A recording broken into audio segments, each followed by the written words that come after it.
हमारे साथ मौजूद हैं ब्यूरो चीफ इमरान अहमद। इमरान, ये जो मामला है ये यहाँ पे रुकता दिखाई नहीं दे रहा है, तूल पकड़ता जा रहा है।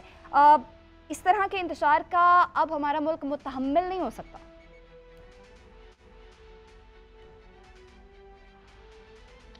नहीं, इंशाअल्लाह कोई तूल नहीं पकड़ेगा। हालात कंट्रोल में हैं और दोनों तरफ से चाहे पीपल्स पार्टी कहें चाहे MQM कहें, लफ्ज़ी गोलाबारी की गई है। उसके बाद रात के जो वाक़या नाखुशगवार वाक़या पेश आया, उसके बाद कोई ऐसा वाक़या पेश नहीं आया जिसको कहें कि आप नाखुशगवार था, सिवाय इसके कि जो जाँ बहक हुए हैं MQM के कारकुन यूनिट 48 के जो इंचार्ज थे, उनकी नमाज जनाज़े भी पुरअमन तरीके से हुई, उनकी तदफीन भी पुरअमन तरीके से हुई, उनकी नमाज जनाज़ा का जो प्रोसेशन था वो भी पुरसुकून अंदाज में पुरअमन तौर पर इख्तिताम को पहुँचा। तो ये जो है ऐसा कोई इंशाअल्लाह अमन व अमान की सूरत हाल जो है वो बिगड़ेगी नहीं। कानून नाफिज करने वाले इदारे जो हैं उन्होंने सिचुएशन को कंट्रोल किया हुआ है। जहाँ तक इस झगड़े की मैं बात करूँ तो झगड़े में बाज़ दफ़ा अब इस दौर में जब सोशल मीडिया का दौर है, ये झंडे उतारने का जो और लगाने का अब ये दौर नहीं रहा कि आप किसी को नीचा दिखाने के लिए किसी के झंडे उतार रहे हैं मुखालिफ पार्टी के, कोई अपने झंडे लगा रहा है, कोई दूसरे जो इलेक्शन ऑफिस हैं या पार्टी के ऑफिस हैं मुखालिफ पार्टी के, उनके सामने आप झंडे लगा रहे हैं, बैनर लगा रहे हैं या धमकी आमेज या उनको इश्ताल अंगेज को इस तरह की नारेबाजी कर रहे हैं। ये अब इस दौर में सूट नहीं करता है। हमें ये जो पार्टियां हैं ये सूट नहीं करता है, लेकिन फिर भी ये सब कुछ हो रहा है। यहाँ तक के बैनर्स और इस तरह के उतारने पर, शहबाज शरीफ के पोस्टर्स उतारने पर तो केस भी कर दिया गया था। हो रहा है। मैं यही कह रहा हूं ना कि ये अब इस दौर में अब ये छोड़ देने चाहिए। अब जो है आगे की तरफ देखें, सोशल मीडिया का दौर है, आगे की तरफ देख रहे हैं, ये छोड़ें दीवारें गंदी करना, बिजली के खंभे गंदे खराब करना, शहर का हुलिया बिगाड़ना, सियासी झंडे लगाकर। ये वैसे भी नामुनासिब है कि आपके जो जितने आपकी स्ट्रीट लाइट्स हैं, आपकी दीवारें हैं, वो रंगी हुई हैं पॉलिटिकल पार्टियों के झंडों से। और यही पॉलिटिकल पार्टियां कहती हैं कि हम कराची को या लाहौर को या किसी भी शहर को हम जो है ना लंदन और पेरिस बना देंगे, इस तरह बनाएंगे अपने झंडे लगाकर, अपनी चौकिंग करके। तो ये जो सूरत हाल है उसमें सब्र तहम्मुल की जरूरत है। हाँ, ये बात जरूर है कि जो वाकया पेश आया उसमें अगर मुस्तफ़ा कमाल ने पुलिस को मुरीद इल्ज़ाम ठहराया कि पुलिस वहां मौजूद थी और उसने कोई कार्रवाई नहीं की, तो इसी तरह सईद गनी ने भी इस चीज की तस्दीक की कि पुलिस वहां मौजूद थी, उसने मुदाखलत नहीं की।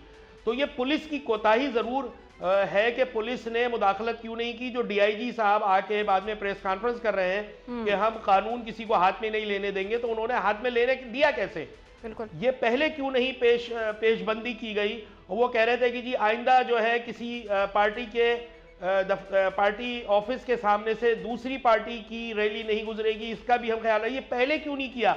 ये हमारे यहाँ हर शोबे में ये वतीरा बन चुका है, ये तरीक़ाकार हो चुका है कि जब तक कोई नाखुशगवार वाकया पेश नहीं आएगा, कोई हादसा नहीं होगा, कोई सानिया नहीं होगा, ये हमारे जो सरकारी इदारे हैं, हमारे जो सरकारी अफसरान हैं, वो कोई पेशबंदी नहीं करते।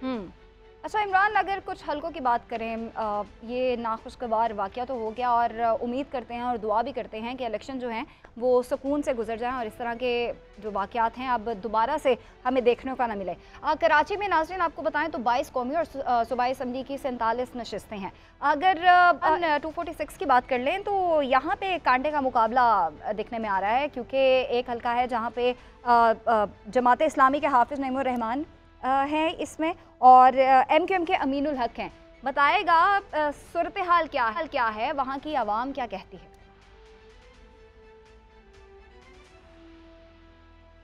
देखिए, ये 242 है औरंगी टाउन, जहाँ अमीनुल हक जो है वहाँ एक बहुत बड़ी तादाद, एक बहुत बड़ी कच्ची आबादी है, एशिया की जिसे सबसे बड़ी कच्ची आबादी कहा जाता है।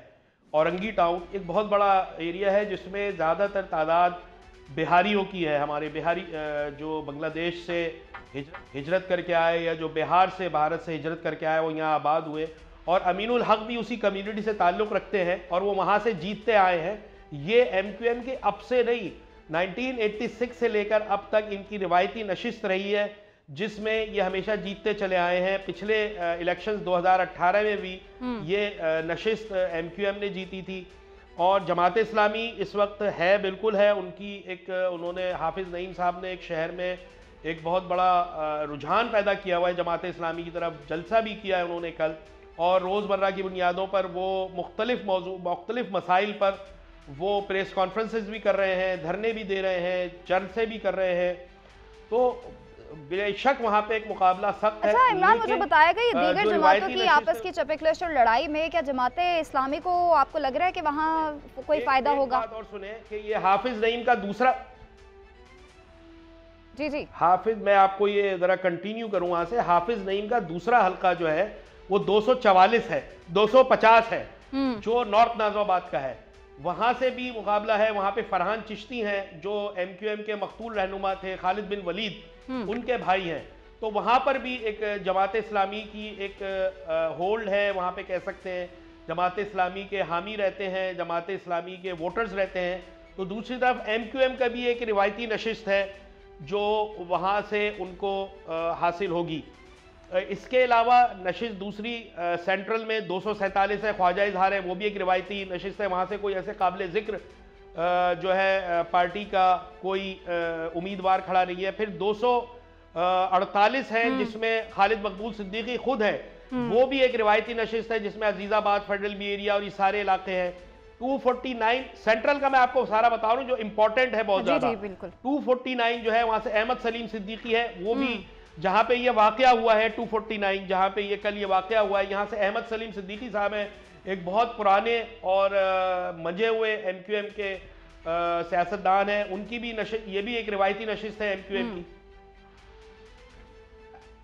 और मैं आपको ये बताऊं कि ये लोग शायद इतना NA 237 है महमूदाबाद की, वो रऊफ सिद्दीकी खड़े हुए हैं वहां से। लेकिन उसकी PS पे जो है ना बहुत कांटे का मुकाबला है, वो है PS 105। वहां पे मुकाबला है सईद गनी का इरफान उल्लाह मरवत से GDA के, और इसमें इरफान उल्लाह मरवत को MQM ने भरपूर सपोर्ट किया और अपना उम्मीदवार खड़ा नहीं किया। ये रिवायती नशिस्त थी MQM की। 2008 में 2013 में MQM ने ये नशिस्त जीती थी, जबकि 2002 में इरफान उल्लाह मरवत ने जीती थी।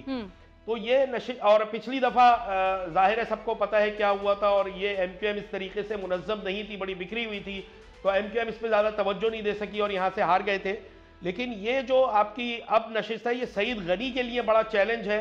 इरफान उल्लाह मरवत की वहाँ बहुत बड़ी बिरादरी है, उनके वोटर हैं, उनके बड़े हामी हैं उस इलाके में महमूदाबाद में। तो PS पे बहुत सख्त मुकाबले की तवक्को है उस इलाके में। ठीक है इमरान, मुझे ये बताएगा कि हमने देखा MQM और PML नून का इत्तेहाद भी सामने है हमारे, तो आपको क्या लगता है इनके इत्तेहाद से पीपल्स पार्टी को कितना टफ टाइम मिलने वाला है इन इलेक्शंस में? देखें, अगर जो हालात अभी पेश आए हैं और खालिद मकबूल सिद्दीकी और मुस्तफ़ा कमाल मुसलसल ये कह रहे हैं कि पीपल्स पार्टी ने जो कुछ किया है कराची के साथ, और जो कुछ उनकी जो कराची की तंजीमी कमेटी कह लें या कराची की ऑर्गेनाइजेशनल कमेटी कह लें, वो जो कुछ कर रही है बकौल MQM के जो हथकंडे इस्तेमाल किए जा रहे हैं, उसमें बिलावल भुट्टो का नुकसान है। हम बिलावल भुट्टो का साथ नहीं देंगे। अगर उनको हमारी लाजमी, और जाहिर है कि अगर बिलावल भुट्टो वज़ीर आज़म बनने के ख्वाहिशमंद हैं और आगे जाके कोई ऐसी सिचुएशन पैदा होती है तो उनको नशिस्तों की ज़रूरत पड़ेगी, इत्तेहादियों की ज़रूरत पड़ेगी। लेकिन MQM इस हवाले से नवाज़ शरीफ से यह अच्छा इन्होंने एक स्ट्रेटजी की कि उन्होंने नवाज़ शरीफ से इत्तेहाद किया, क्योंकि नवाज़ शरीफ के इतने स्टेक सिंध में, कराची में नहीं है जितने पंजाब में है। तो MQM कंफर्टेबल है कि उनको ज़्यादा जो है इनके लिए कहीं से दस्तबरदार नहीं होना पड़ रहा, बल्कि कहीं से भी नहीं। और शहबाज शरीफ जो है NA 242 से पीछे हट गए और अपना एक निस्बतन कमज़ोर उम्मीदवार आगे लिया है। तो NA 242 में जहां मुस्तफ़ा कमाल खड़े हुए हैं, वहां से ख्वाजा शुएब साहब खड़े हैं मुस्लिम लीग नून के, जहां शहबाज शरीफ थे। शहबाज शरीफ की सूरत में एक सख्त और कड़ा मुकाबला होने की तवक्को थी, जो कि अब नहीं है। वहां से अगर अब मुकाबला होगा तो पीपल्स पार्टी के कादिर मंदुखेल और मुस्तफ़ा कमाल है, और जो एक आज़ाद उम्मीदवार हैं दवा खान साबिर, वो हैं। लेकिन जो सिचुएशन है वहां पर वो हमने जाके, हमारे नुमाइंदों ने जाके और मैंने खुद भी जाके देखी है, वहां पे लोग नाराज हैं सिचुएशन से। और 2021 में जो ज़िमनी इलेक्शन हुए थे वहां पे जो MQM थी उसको 6000 वोट मिले थे, मुस्तफ़ा कमाल को 9,500 के, 9,10,000 के करीब वोट मिले थे और 14,000 पे ये नशिस्त पीपल्स पार्टी ने जीती थी। तो MQM और PSP, उस वक्त PSP की तरफ से लड़े थे मुस्तफ़ा कमाल, तो अगर इनके वोट भी मिला लिए जाएं तो मुस्तफ़ा MQM लीड पे जा रही है पीपल्स पार्टी के।